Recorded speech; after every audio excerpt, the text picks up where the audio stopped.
How's it going, everyone? It's Harvey from Marshall 1000. Today is December 28th, 2020, and in this video, we're gonna focus on the major not Northwest, Midwest snowstorm that's gonna impact a lot of the Midwest states going into the new year. So let's begin by first taking a look at the infrared satellite, and you see that in the United States we have the slow pressure spiraling off of Michigan towards the east along with this jet stream. And this was the same one I was mentioning yesterday that would dump a decent amount of snow through Wisconsin and Michigan. However, it wouldn't be anything major. I mainly said around 1 to 3 inches around Michigan and Wisconsin, but now it's moving eastward, so it's no longer a threat besides maybe some rain showers in the northeast.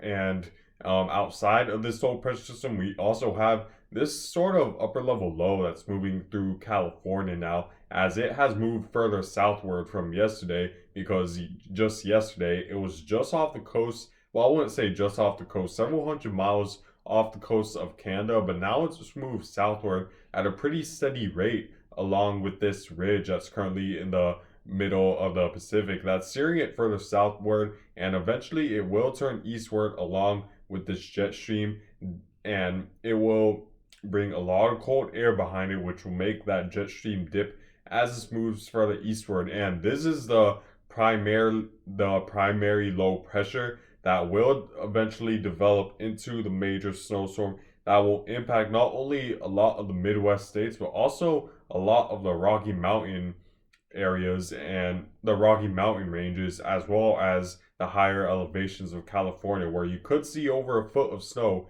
in certain areas in California. So, and outside of that, it's mainly quiet. We do have a little bit of a ridge that's centered in the southeast, and that's about it for now. However, let's take a look now at the GFS model to see what it is forecasting for today in terms of the snowstorm. And you see that going into around 12 to 18 hours from now, we begin to see that snow impact a lot of California, extending to Utah, Colorado, Nevada, and then moving around 1.5 days from now, you see that snow develops right around midday Tuesday throughout the Midwest at this point, based off the GFS model. And it's a pretty strong band of snow where we see darker blues around Nebraska and extending to southern South Dakota and throughout a lot of the Rocky Mountain states. You definitely need to watch out for snow because it could be heavy at times, especially in the higher elevations where it's colder and a lot more convergence is happening and a lot more convection is happening. So you see that snow swath expands and it gets a little stronger, and it will only get stronger because there's going to be a lot of instability. Like I said before, there's going to be a big jet stream dip right behind this low pressure system as a result of this pressure gradient between this ridge and low pressure system that's going to bring strong northerly winds on the western side of this low pressure system, and that's going to bring a lot of that Arctic air further southward to the point where it'll interact with a lot of this warmer, humid air, and that'll create a lot of unstable air. That'll create an unstable air mass where we're going to see a lot of convection and a lot of thunderstorm activity just south of where the snow is, and that'll enhance this storm's strength and really make the storm really strong enough to dump a huge amount of snow in the Midwest.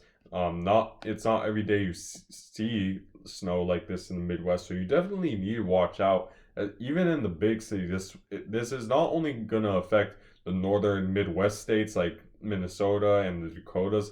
It could also affect Chicago, Milwaukee, Des Moines, Iowa, and throughout Michigan and Wisconsin. You definitely need to watch out for a potentially major snowfall threat. And then 2 days from now, it's already at Chicago's doorstep. We're seeing heavy snow in Iowa, and this snow extends to the Dakotas as well, as it's going to be a very broad storm with a very broad area of snow extending from the border of the U.S. Canada all the way further south to Illinois.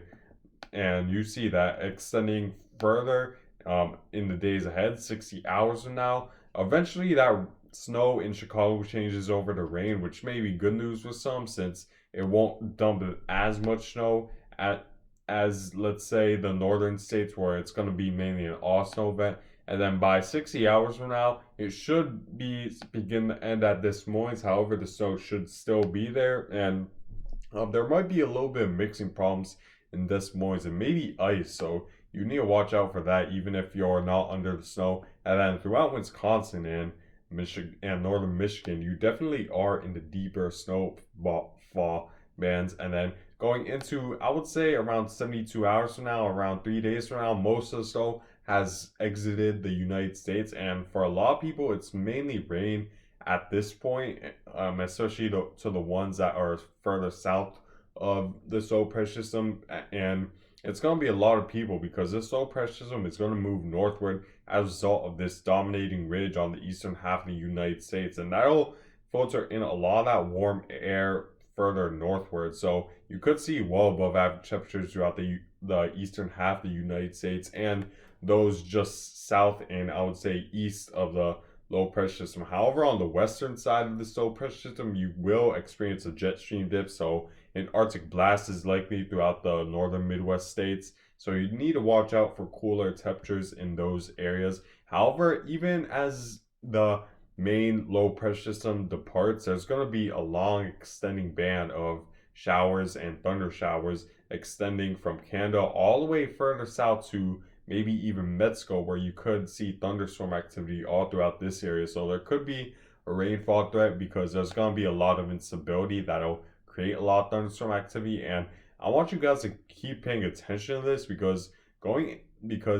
this rain band over eastern Texas and Louisiana does not move very fast because there's going to be a little bit of a ridge um that's gonna pretty much block the southern side of the storm to move very fast, unlike the northern side of the storm where it's gonna get some help from the jet stream to speed it up. So you could see a prolonged period of rain throughout the southeast, and that could cause flooding problems going around 3 days from now. So watch out in Louisiana and Texas because there could be flooding problems, and a new low pressure forms going 3 days from now because this is again as a result of this jet stream dip moving through the United States at this point, and that jet stream dip is going to form a new convergent area, a new area of convection to the point where the area of convergence will be strong enough to where a new low pressure system forms, and that could be the formation of another snowstorm that could impact the Midwest again, which already been impacted. However, I will say that it's more likely it's going to impact areas that didn't get impacted by the initial snowstorm, so that might be good news for some, and it could affect the Northeast if that ridge just stays far enough south to allow a lot more cold air to the Northeast. So watch out over the next several days. It's still highly uncertain when we're talking about beyond 3 days out, but it's just good to keep in mind through the Midwest that there could be, and the Northeast that there could be a second snowstorm where you could experience snow even if you didn't necessarily experience it in the first one. So there's a lot of snow as you can see throughout the Midwest. In terms of the snowfall forecast I'm predicting for you guys, there isn't much changes at all from my yesterday's forecast I made. I'm still expecting 6 to 12 inches for a broad area. This includes Des Moines, this includes Milwaukee, Green Bay, Wisconsin, Minneapolis will be involved in the 6 to 12 inch range, and that could lead to up to a foot of snow, and that's major for a lot of people. Even 6 inches of snow could definitely cause problems on the roads and could definitely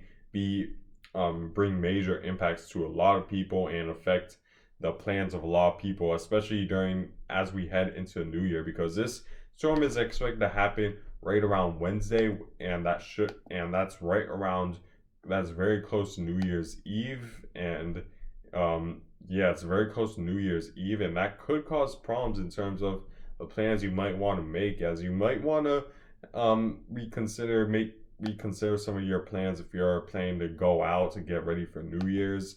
And you guys definitely need to pay attention to that over the next several days. So let's take a look at the future radar because it further shows how much snow that there is left, and you see that it extends to Colorado. You see a lot of snow in the higher elevations, and then this really big snow band forms right around the Midwest, as it'll cause just very heavy snow and you see the blues forming.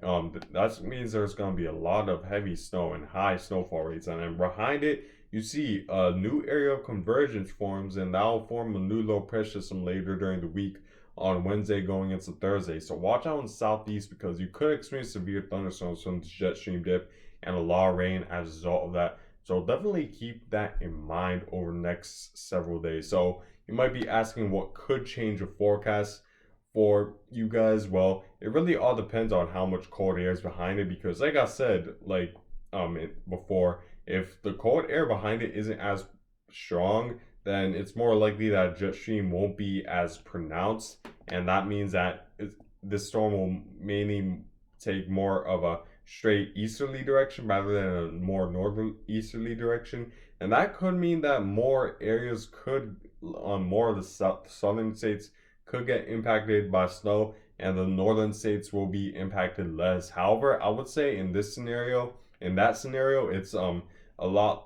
That means that there's a lot less of a chance that we're gonna see heavy snowfall there because the storm's gonna be weaker as a result of weaker instability. However, if there's more cold air behind it, expect a stronger storm, more over a foot of snow in the northern states, Midwest states. However, I would say for the most part, it's very uncertain. It's very certain at this point we're gonna experience mainly broad area of 6 to 12 inches throughout Iowa, Wisconsin, Michigan, Minnesota, and even extending to Nebraska and South Dakota. So I would definitely watch out for that because this could be a major snowstorm. But anyways, guys, I guess that's it for this video. I thank you guys for watching. Make sure to subscribe if you like this content. Make sure to like if you like this video. And I hope you guys have a good day and a good night or a good morning whenever you're watching this.